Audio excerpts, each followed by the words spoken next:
your film Falling is your first directorial work since the beginning of your career. Why did you wait so long? Well, it wasn't my idea to wait so long. I tried 25 years ago the first time, and I raised some money for a different screenplay. And, over the years, I've tried with different stories, even Falling. It took me a few times, raising some of the money or all of it, losing it. That's what happens with independent films. They're hard to get made. Amazing. And I understand. I mean, I'm maybe a familiar face to some producers and audiences as an actor, but I had not until Falling proven that I could actually direct a movie. So I understand the reticence, but I'm glad we finally got a chance. Gwen! I said! Dad, this is the plane. Mom's not here. Not only did you produce it, you're starring in it, you wrote it, you directed it, you composed the music. Honestly.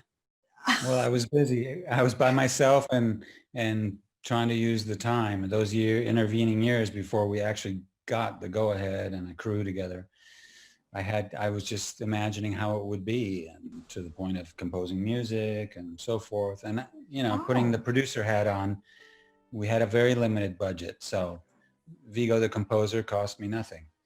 Viggo, the actor, cost me nothing. Viggo, the director, and the writer cost me nothing. So that was advantageous to us. How was your trip out here, Daddy? Who cares?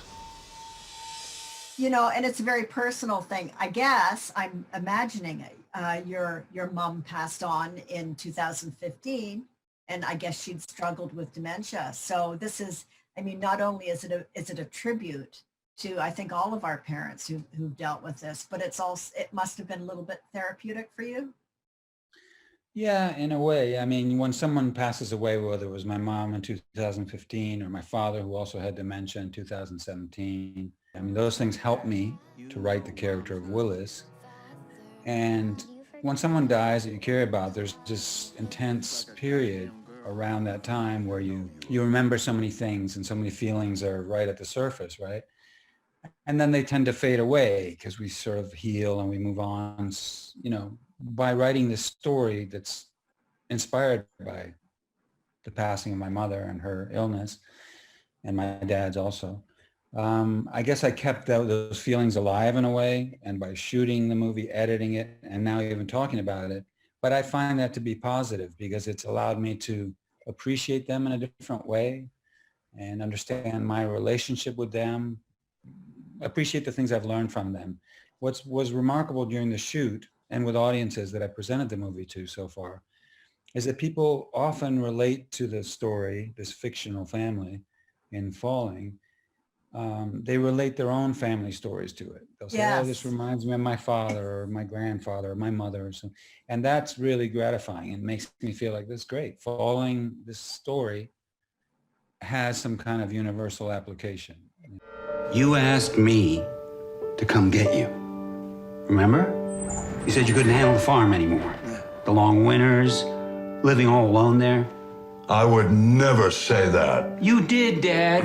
I'm relating to it. The journalists waiting to come in to talk to you, we've all been through it, really. And you hear of all my friends, a lot of them my age have dealt with it. So, it's really wonderful to see it because we're not alone. Right. It's I think that's one thing this year, the pandemic too. I think it's allowed us in a way to appreciate life, that it is fragile and ephemeral and precious, And I think that sometimes maybe stories like Falling can help you realize that even if you live alone, you don't have to live alone with your fears and your doubts. Does that rivet you have stuck in your face bother you? It's called a piercing, and no, it doesn't bother me. Is it a dumbass fashion thing or a dyke thing? Grandpa, why do you always have to start trouble when we get together? The film is part Canadian, a Canadian co-pro, and you shot in Ontario. So whereabouts was that? We shot in the sort of high country, greenbelt area, about 45 minutes northeast of Toronto, and also in Toronto and in the city. Yeah. We shot a lot of scenes and even a lot of the interiors that you see as California because we didn't have the budget to go shoot for weeks, and we had like 3 days to shoot in California. So all the interiors of the California houses and all that's and the doctor's office and so forth. And you're a friend of the Toronto Film Festival. Yeah, I've been there many times and enjoyed it. I was so happy that we were invited to TIFF this year. I'm very sad that I could only participate via Zoom. You know, it's like most directors had to.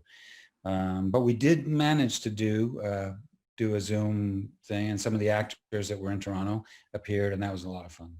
That's great. Thank you so very much. I love your film.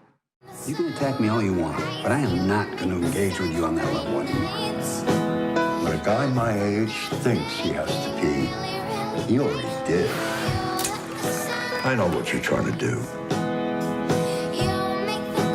You are such an asshole. And you're a fucking pansy. I'm trying to help you, Dad. Heaven doesn't want him, and hell keeps sending him back.